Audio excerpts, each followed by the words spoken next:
జై శ్రీమన్నారాయణ. శ్రీమతే రామానుజాయ నమః. కృష్ణం వందే జగద్గురుం. సర్వధర్మాన్ పరిత్యజ్య మామేకం శరణం వ్రజ. అహం త్వా సర్వపాపేభ్యో మోక్షయిష్యామి మా శుచ.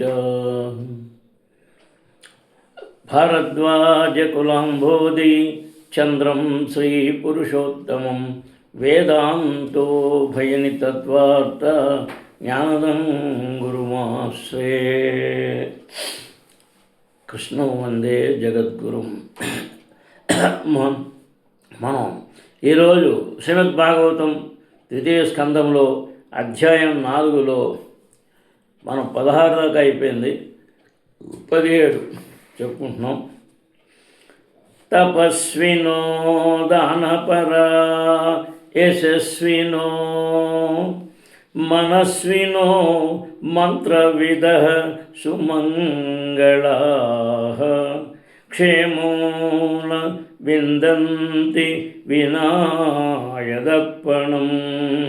తస్మై సుభద్రసవతే నమో నమః. గొప్ప తాపసులు, దానపరులు, యశస్సులు, తత్వవేత్తలు, యోగులు, వేదమంత్రపారాయణ దక్షులు, వేద నియమ పాలకులు తమ అట్టి మహత్గుణములను అతని సేవాత్మై అర్పణము కావింపక ఎట్టి క్షేమమును బడయజాలనందున సమస్త శుభకరుడగు శ్రీకృష్ణ భగవానునకు మరల గౌరవపూర్వక వందనములను అర్పించుతున్నాను. విద్యయందు ప్రగతి, దానశీలత్వము, మానవ సంఘపు రాజకీయ, సాంఘిక లేదా ధార్మిక నాయకత్వము, తాత్విక కల్పనలు, యోగాభ్యాసము, వైదిక కర్మల యందు నేర్పితనము మరియు మానవుని యందలి ఇతర అట్టి మహద్గుణములు కృష్ణసేవ యందు వినియోగింపబడే మనుజకు పూర్ణత్వమును కలుగజేయగలవు. ఆ విధముగా జోడించనిదే అట్టి గుణములన్నీను జనసామాన్యమునకు క్లేశ కారణము మాత్రమే కాగలవు. ప్రతిదానిని తన ఇంద్రియ తృప్తి కొరకు లేదా ఇతరుల సేవ కొరకు ఉపయోగించవచ్చును. స్వార్థపరాయణత యందు సైతము 2 రకములు కలవు. ఒకటి స్వీయ స్వార్థపరాయణత కాగా, రెండవది తన వారి స్వార్థపరాయణత. కానీ ఈ రెండింటినూ గుణరీత్యా ఎట్టి భేదము లేదు. దొంగతనమును తన కొరకు చేసినను లేదా కుటుంబం వారి కొరకు చేసినను ఒకే గుణము నేరము కలిగి ఉండను. తన కొరకు కాక సంఘము కొరకు లేదా దేశము కొరకు దొంగతనము చేసినందున అపరాధిని కానని పలికిన దొంగను ఏ దేశ చట్టము కూడా ఎన్నడూను క్షమింపలేదు. జీవుని స్వార్థగతి భగవానుని అభిరుచితో జతకూడినప్పుడే పూర్ణత్వమును పడగలదనేది జ్ఞానమును జనసామాన్యం కలిగి లేదు. ఉదాహరణకు దేహమును పోషించుటయందు గల స్వార్థగతి ఏమిటి? దేహపోషణార్థమై స్వీయ లేదా సాంఘిక మనుషుడు ధనమును సంపాదించును. కానీ భగవత్ చైతన్యము లేని ఎడల మరియు జీవునకు భగవానునితో గల సంబంధము ఎరుగుట కొరకు మాత్రమే దేహపోషణము కానీ ఎడల దేహపోషణ కొరకై చేయబడు ప్రయాసలన్నీయును జంతువులు తమ దేహమును పోషించుకున్నటకు చే యత్నము వంటివే కాగలవు. మానవ దేహమును పోషించడం ప్రయోజనము జంతు దేహమును పోషించుటకు భిన్నమైనది. అదే విధముగా విద్యయందు ప్రగతి, ఆర్థికాభివృద్ధి, తాత్విక పరిశోధన, వేదాధ్యయనము లేదా పుణ్య కర్మాచరణము లేదా దానము, వైద్యశాలను ఏర్పరచుట, ధాన్యము వసుకుట వంటివి మొదలగునవి అనువానిని భగవత్ సంబంధమునందే ఉనరింపవలను. అట్టి సమస్త కర్మల మరియు యత్నముల లక్ష్యము శ్రీకృష్ణ భగవానుని ప్రీతియే కానీ అన్యుల వ్యక్తిగతము లేదా సామూహికము ప్రియము కారాదు. సంసిద్ధిషరితోషణం ఇదే సిద్ధాంతం భగవద్గీత 9:2-7 యందును ధృవీకరింపబడినది. మనమేది దానమొసగినను ఏ తపమాచరించినను శ్రీకృష్ణునకు వసగవలెను లేదా అతని కొరకు మాత్రమే వనరించవలెనని అచ్చట తెలుపబడినది. నేటి భగవద్రహిత మానవ సంఘము దక్షత గల నాయకులు తాము భవచైతన్యం కలవారు కానిదే విద్యా ప్రగతి లేదా ఆర్థికాభివృద్ధి కొరకు చేయబడు తమ విఫలయత్నములు అందు ఫలము సాధింపచాలరు. ఇక భగవత్ చైతన్యం కలవాడుకుట మనుషుడు సర్వమంగళ కరుడగు శ్రీకృష్ణ భగవాను కూర్చి భగవద్గీత శ్రీమద్ భాగవతం వంటి శాస్త్రమునందు అతడు వర్ణింపబడినట్లుగా శ్రవణము కావింపవలెను. కిరాతహూనాంధ్రపుళింద పుల్కష అభీరశుంభ యవనా కషాదయ యన్యే చ పాప యదపాశ్రయాశ్రయా శుద్ధ్యంతి తస్మై ప్రభవిష్ణవే నమః. కిరాతులు, హూనులు, ఆంధ్రులు, పులిందులు, పుష్కలులు, అభీరులు, శుంభులు, యవనులు, ఖస జాతులకు చెందినవారు మరియు ఇతర పాప కర్మలు సైతము భగవద్భక్తులాశ్రయమును కొనుట ద్వారా పవిత్రులు కాగలరు. భగవానుడు పరమశక్తిమంతుడు ఒకటే అందులో కారణము. నేను అతనికి గౌరవపూర్వక వందనములు అర్పించుతున్నాను. కిరాత అంటే వీళ్ళు ప్రాచీన భారతవర్షమునందు ఒక ప్రాంతమైన మహాభారతంలోని భీష్మపర్వమునందు పేర్కొనబడినది. సాధారణంగా కిరాతులు భారతదేశం కొండ జాతులుగా తెలియబడుతురు. నేటి కాలంలో బీహార్ మరియు ఛోటానగర్ వెందరి సంతల్ పరగణాలు కిరాతనామ ప్రాంతంలో కలిగి ఉన్నవి. హూణ తూర్పు జర్మనీ, రష్యా దేశంలో కొంత భాగము హూణ ప్రాంతంగా తెలియబడుతున్నది. తత్కాలమున ఒక రకము కొనజాతి జనులు హూనులని పిలువబడుతురు. ఆంధ్ర దక్షిణ భారతమునందులి ఒక ప్రాంతమైనది మహాభారతంలోని భీష్మపర్వమునందు పేర్కొనబడినది. ఇదే నామమును ఆ ప్రాంతం ఇంకను నిలిచి ఉన్నది. పుళింద ఇది మహాభారతం ఆది పర్వము 144:38 నుండి పేర్కొనబడినది. అనగా పులింద ప్రాంత జనులు గూర్చి అచ్చట తెలుపబడినది. ఈ దేశము భీమసేనుడు మరియు సహదేవునితో జయింపబడెను. గ్రీకు దేశస్థులు పులిందులుగా తెలియబడుతున్నారు. ఈ ప్రాంతంలోని ఆ వైదిక జాతి ప్రపంచమును పరిపాలించునని మహాభారతం నందరి వనపర్వం నందు తెలుపబడినది. ఈ పులింద ప్రాంతము సైతము భారతవర్ష ప్రాంతములలో ఒకటే ఉన్నది. ఈ ప్రాంత జనులు క్షత్రియులుగా వర్గీకరించబడిరి. కానీ కాలక్రమంలో వారి బ్రాహ్మణ సంస్కృతిని త్యజించడం వలన మ్లేచ్చులుగా అనుసరించిన వారు కబీరులైనది. తర్వాత ఇతరులను ఏదైనా అనుసరించిన వారు ఇదన్నా నీవు పిలువబడినట్లు పేర్కొనబడది. అంటే ఎవరు ఏ రకమైన మతాలు తీసి ఉన్నారో వాళ్ళ ఆ రకంగా పిలువబడేది అనమాట. ఆభీర ఈ పేరు కూడా మహాభారతమునందు సభాపర్వమున మరియు భీష్మపర్వమున గోచరించును.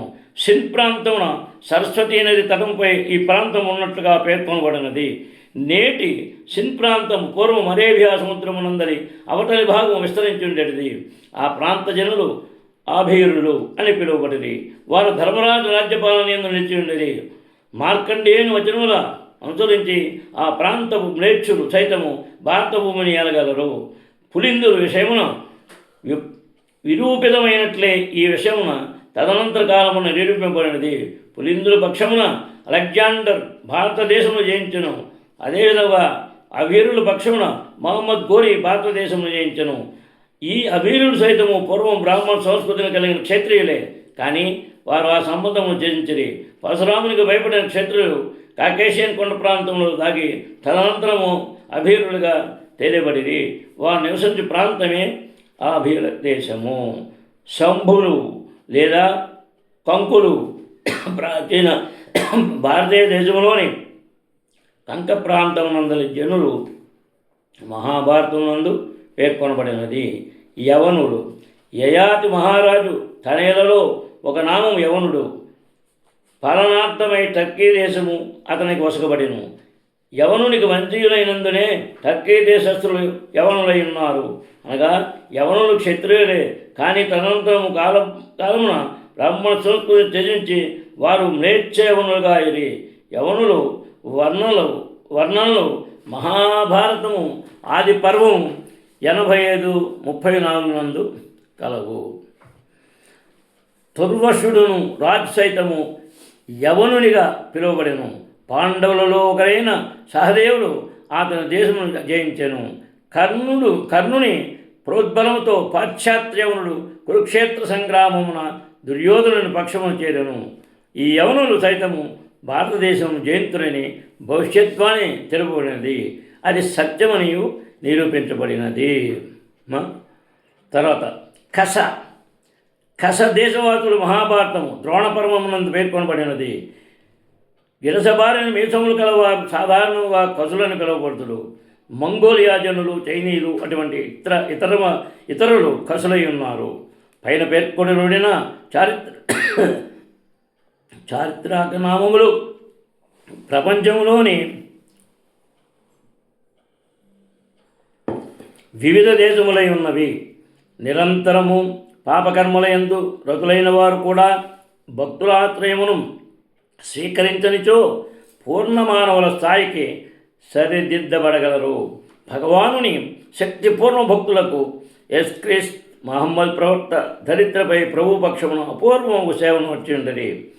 ప్రస్తుత ప్రపంచమునందలి భగవద్రయ సమాజమునకు బదులు ప్రపంచ కలాపముల నాయకత్వములను భక్తులు అప్పచెప్పినచో అందులకై అంతర్జాతీయ కృష్ణ చైతన్య సంఘము అనేది నామము ప్రపంచ వ్యాప్త సంఘమొకటి ఆరంభింపబడి ఉన్నది. పవనుగ్రహముచే ప్రపంచమంతటను జనులందు హృదయ పరివర్తనము కలుగలదని సుఖదేవ గోస్వామి కథము ద్వారా ద్యోతమగుచున్నది. జనసామాన్యం యొక్క ధూళి దోషతమగు మధులను శుద్ధిపరచడం ద్వారా అట్టి మార్పును కలుగజేయుట ఎందు భగవద్భక్తులు దక్షత గలవారు ఒకటి అందులో కారణము. కానీ శుద్ధ భక్తుల రాజకీయ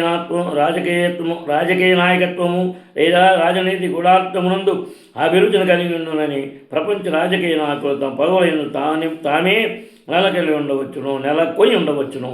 జనసామాన్యము రాజకీయ ప్రచారం ద్వారా తప్పుదారి పట్టకుండానట్లుగాను అంచెమును నశించి తీరినటువంటి నాగరికతను అనుసరించుట ఎందు మానవుని విలువైన జీవితం వ్యర్థం కాకుండగాను చూచుట ఎందే భక్తులు అభిరుచిని కలిగి ఉందరు. కనుక రాజకీయ నాయకులు భక్తుల చక్కని సలహాతో నిర్దేశమునందినచో నిశ్చయముగా ప్రపంచ పరిస్థితి గొప్ప మార్పు కలగలదు. శ్రీ చైతన్య మహాప్రభు చూపినట్లుగా భక్తులు కావించు ప్రచారం ద్వారా అది కలుగగలదు. సుఖదేవ గోస్వామి తన ప్రార్థన యత్కీర్తనం అను పదమును చర్చించుటతో ఆరంభించినట్లుగా శ్రీ చైతన్య మహాప్రభు సైతము శ్రీకృష్ణ భగవాను పవిత్రనామము కీర్తించడం ద్వారా గొప్ప హృదయ పరివర్తనం కలుగుతుందని ఉపదేశించి ఉండేది. దేశముల నడుమ రాజకీయ నాయకులు సృష్టించినటువంటి అపార్థములు దాని ద్వారా ఒక్కమారు నశించిపోగలవు. అపార్థమునడి అగ్ని చల్లాలని పిమ్మట ఇతర లాభములు ఒకదాని వెంట ఒకటి కలుగలవు. పలుమార్లు మనం శ్రీ భాగవతూతమునందు చర్చించినట్లు భగవద్ధామము చేరుటయే చర్మగమ్యమై ఉన్నది. భక్తి సాంప్రదాయము సాధారణముగా వైష్ణవ సాంప్రదాయమని పిలువబడును. అనుసరించి భగవదనుభూతి యందు పురోగమించుటలో ఎవరికి ప్రతిబంధకము లేదు. పైన పేర్కొనబడినట్లు వైష్ణవులు కిరాతాదులు సైతం వైష్ణవులుగా మార్చగలిగినంతటి శక్తివంతుడై ఉండును తన భక్తుడు. నిమ్న కులుగుడైన లేదా స్త్రీలు శూద్రులు వైశ్యులు అయినను ఎట్టి ప్రతిబంధకములు అయితేనేయు భక్తులకు ద్వారా ప్రతి ఒక్కరకు భగవద్ధామము చేరే యోగ్యులు కాలగలరని శ్రీకృష్ణ భగవాను వచ్చే భగవద్గీత 9:3 యందు తెలుపబడినది. శ్రీకృష్ణునికి సంబంధించిన దివ్యజ్ఞానము భగవద్గీత శ్రీమద్భాగవతము అందు పరిపూర్ణ జ్ఞానము కలిగిన విశుద్ధ భక్తునికి శరణు చిచ్చుటయే దానికి కావలసిన ఏకైక యోగ్యత. కృష్ణ సంబంధ విజ్ఞానమును ప్రవీణుడైన వాడు ప్రపంచంలోని ఏ భాగం నుండి వచ్చిన వాడైనను సరే విశుద్ధ భక్తుడును జనసామాన్యమునకు గురువును కాగలిగి వారిని హృదయ పరిశుద్ధి ద్వారా ఉద్ధరించగలడు. ఎవరైనా మనుజుడు పరమపాపి అయినప్పటికీ శుద్ధ వైష్ణవుని క్రమానుగత సాంగత్యముచే ఒక్కమారుగా పవిత్రుడు కాగలడు. కనుక వైష్ణవుడు జాతి కుల విచక్షణ లేకుండా ప్రపంచపు ఏ భాగం నుండైనను శిష్యుని అంగీకరించి విధి విధానముల ద్వారా అతని బ్రాహ్మణత్వమునకు ఫలమైనట్టు శుద్ధ వైష్ణవ స్థితికి ఉద్ధరించగలరు. ఈనాడు వర్ణాశ్రమ ధర్మం దానిని నామమాత్రము అనుసరించి వారి ఎందును నియమితముగా లేదు. ప్రస్తుత సాంఘిక రాజకీయ ఆర్థిక కల్లోల పరిస్థితి ఎందు దానిని పునఃస్థాపించుటే సాధ్యం కాని విషయము కనుక ఆయా దేశపు ప్రత్యేకాచారము లెక్కింపగా ఎవరినైనాను వైష్ణవ సంప్రదాయంలో ఆధ్యాత్మికముగా సేకరించవచ్చును. ఆధ్యాత్మిక విధానం నందు ఎట్టి అవరోధము లేదు. అనగా శ్రీ చైతన్య మహాప్రభు ఆదేశానుసారము శ్రీ భాగవత దేద భగవద్గీత సంప్రదాయము ప్రపంచమంతటను ప్రచారం కావించవచ్చును. ఈ దివ్య సంప్రదాయం స్వీకరించుటకు ఆమోదించిన జనులను ఉద్ధరింపజేయను. భక్తులచే కావ్యింపబడే సాంస్కృతిక ప్రచారము తెలివి కలవారు జిజ్ఞాసులు ఏదేని దేశపు అలవాట్ల పట్ల ప్రత్యేకము పక్షపాతము లేకుండానట్టి వారిచే తప్పక అంగీకరింపబడును. మందిరమందలి శ్రీ విగ్రహమును సామాన్య ప్రతిమగా భావించినట్లు వైష్ణవుడు వేరొక వైష్ణవుని అతని పుట్టుకను ఆధారం చేసుకొని అంగీకరింపడు. ఈ విషయమున సమస్త సంశయములను తొలగించుటకై శ్రీల సుఖదేవ్ గోస్వామి సర్వశక్తిమంతులకు భగవాను ఆశీస్సులను ఆవాహన కావించుతున్నారు. ప్రభ విష్ణవే నమః. సర్వశక్తిమంతులకు భగవానుడు మందిరమందలి శ్రీ విగ్రహ రూపమున భక్తుని అర్చనా కార్యక్రమం వల్ల వినంబ సేవను అంగీకరించును. అదేవిధంగా తనను తాను భగవత్ సేవలో నియోగింపునప్పుడు మరియు యోగ్యులకు వైష్ణవునిచే శిక్షణ పొందినప్పుడు శుద్ధ వైష్ణవుని దేహం శీఘ్రమే ఆధ్యాత్మికముగా మారగలదు. వైష్ణవనియామాదేశము ఈ విషయమున ఇట్లు కలగదు.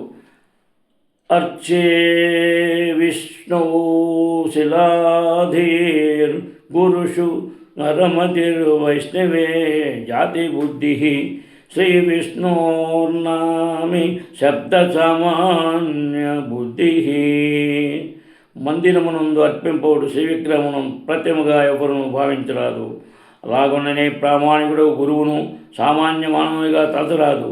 అట్లే విశుద్ధ వైష్ణవుని ఏదో ఒక ప్రత్యేక కులమునకు చెందినవాడని పరిగణించరాదు.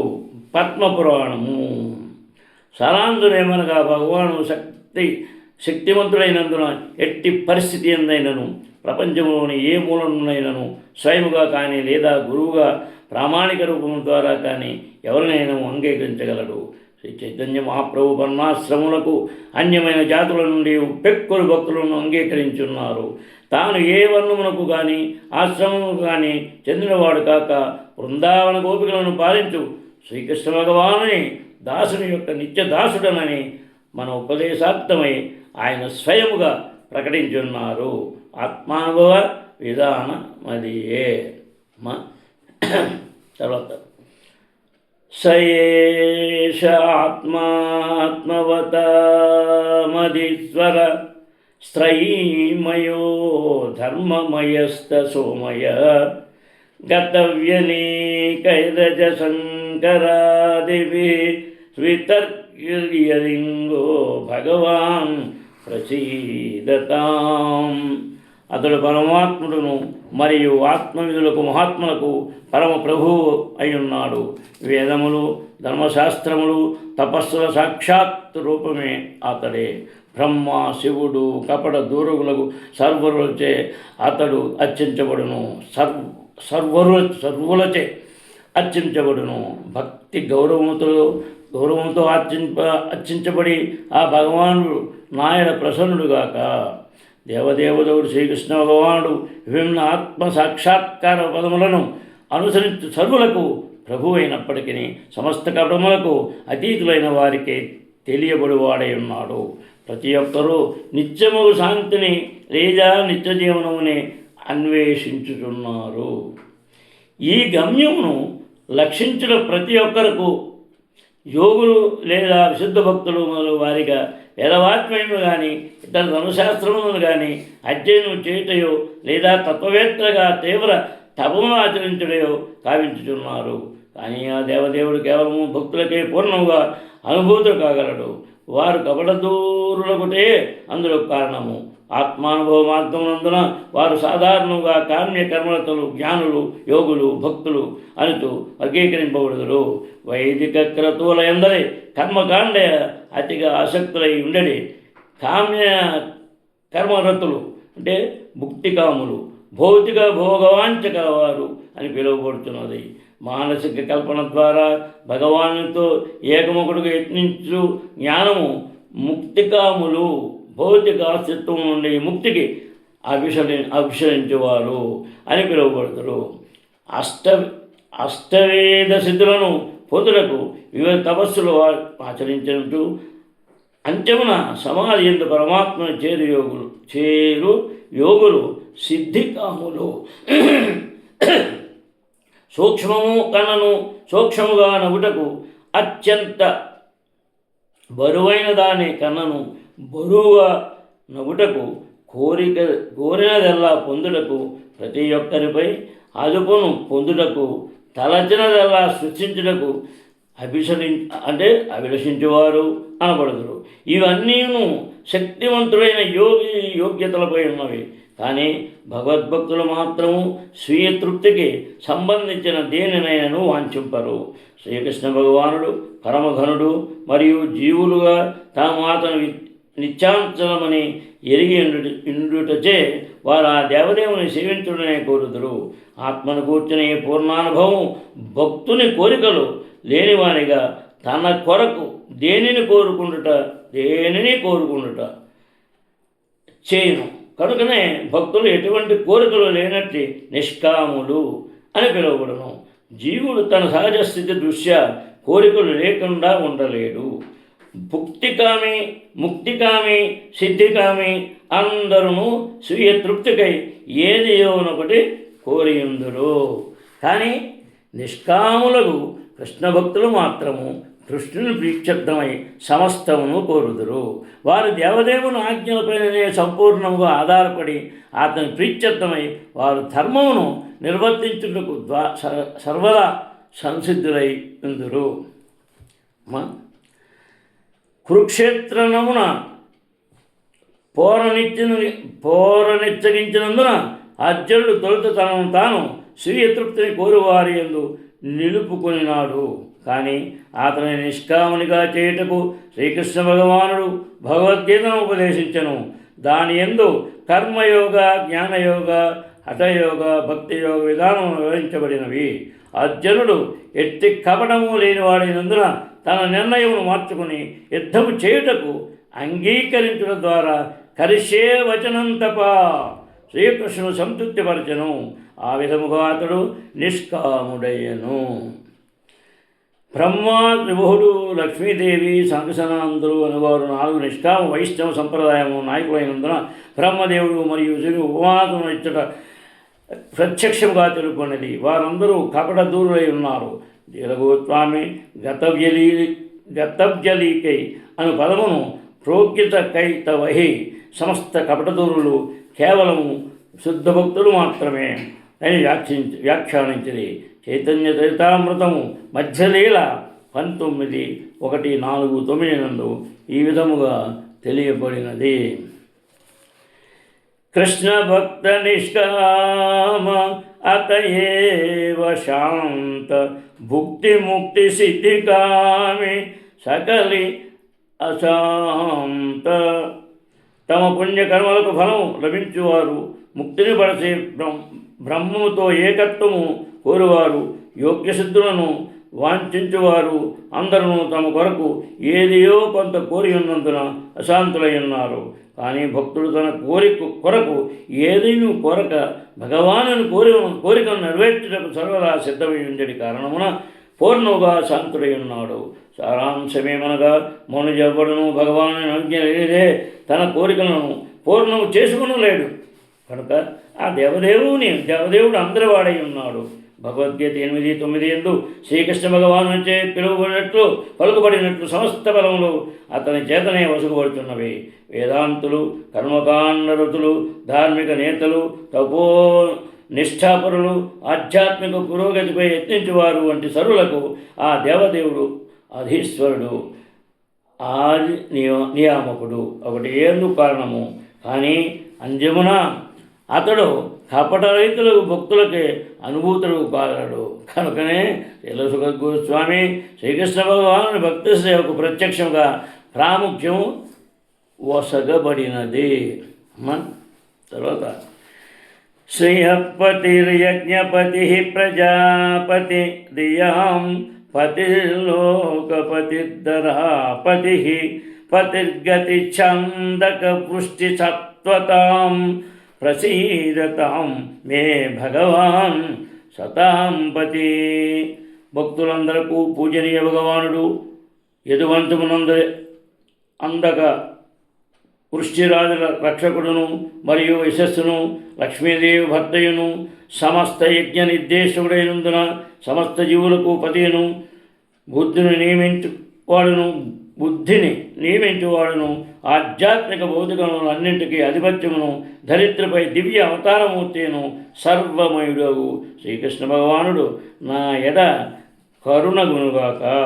సమస్త పార్థముల నుండి విడివడిన ప్రముఖ గతవ్యలీకులతో శ్రీ సుఖదేవ గోస్వామి ఒకానొకడైనందున సమస్త పూర్ణత్వము సారాంశముగా దేవదేవుడు శ్రీకృష్ణ భగవాను గూర్చిన తన అనుభూతానుభవమును వెల్లడి చేస్తున్నారు. ప్రతి ఒక్కరూ లక్ష్మీదేవి అనుగ్రహం కొరకై అరువులు చాచి ఉన్నారు.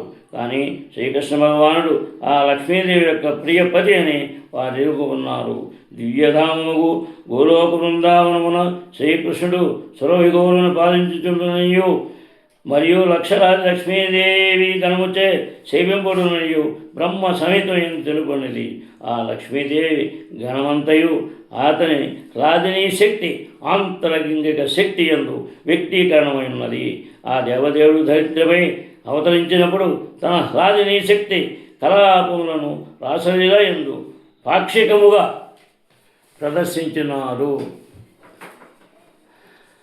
తుచ్చమగు మైథున భోగమునందు గల అభాస సుఖము వెంటబడి బద్ధజీవులకు ఆకర్షించుడికే అతడట్టు నచ్చను. విశుద్ధ కృష్ణ భక్తులు భౌతిక జగత్ యొక్క తుచ్చముగు మైథున సుఖము నుండి సంపూర్ణంగా విడివడినారు.